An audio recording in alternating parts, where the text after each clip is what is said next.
My first question to you, Chris, is have you ever been here before? I've never been to Comic-Con before, and I feel like this won't be a regular Comic-Con experience. No. Since the Twilight fans are out in force. And I really what I want to do is slip under the radar and geek out for about an hour at the end of the day, which is what I'll do. The problem is, though, you under the radar is right now before your panel. As soon as you have your panel, there may not be any more under the radar. Ah, but there's a nefarious plan because they're showing Twilight again this evening. I think it'll suck up all the Twi fans, and I'll be able to kind of mingle amongst my fellow geeks undetected, hopefully. Both Kristen and Rob, you guys talked about in the press conference how much you love New Moon, and that's your favorite book of the series. Can you tell us a little bit more why that's the one that really does it for you? For me, just because it was the most challenging. I mean, not that they're ever at ease. The relationship is always sort of strained. It was just like sort of the lowest point in the series, and also like at the end of that, it's absolutely the most heightened. I mean, that the scene where we sort of forgive each other and get back together. It happens within. I mean, it happens in 10 seconds. I mean, like no talk. We don't even need to talk about it. It was like the one that affected me the most. I hadn't read the book before the idea of doing the film came up.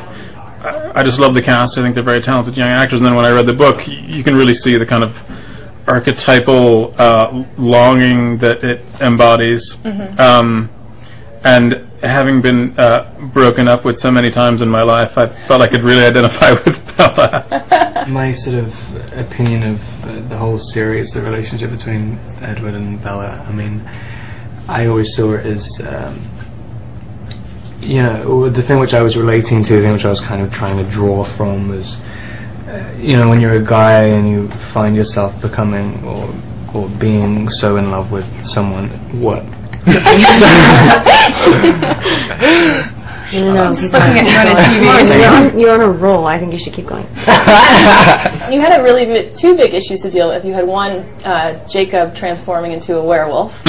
Was that a challenge to tackle? Hard for Taylor. Really hard for Taylor to become a werewolf. So we eventually had to resort to computer effects. Okay. No, I mean the challenge with that is to get a special effect that isn't cheesy and that's elegantly done. And Phil Tippett Studios, Phil Tippett being a legend in the effects community, is handling it, and they're doing a beautiful job. And Taylor, you had a lot of work to do in this movie. You had to bulk up really big. We all know about that. But you also spent a lot of time doing a lot of stunts and things like that too. Yeah, it was a lot of fun. I actually, I almost got to do all of my own stunts. You tried, right? Which was fun. I got to do all of the dirt bike riding. There was so much of that. Just kidding. No, but yeah, I got to like practice dirt bike riding and do that. I got to do a few other things. He like catapulted himself into a window. It was really impressive. It was fun. Yeah. Yeah, it was insane. Yeah. So it was something a stunt guy really actually should have done. You find yourself like in love with someone or something, and and you know it becomes you start to see too much of yourself. You become too aware of yourself. Shut up. God. Yeah, and it starts to. I can't concentrate anymore. You get so obsessed with the fact that you think you're not good enough because you think you keep elevating the other person higher and higher. Neither of them think they're worthy. But Bella's the one who can like handle that stuff, and Edward is just an idiot. And New Moon is like, it's the only time where he, in Twilight, he can think in these absolutes.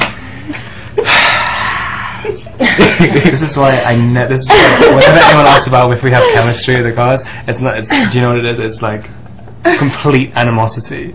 Yeah, right.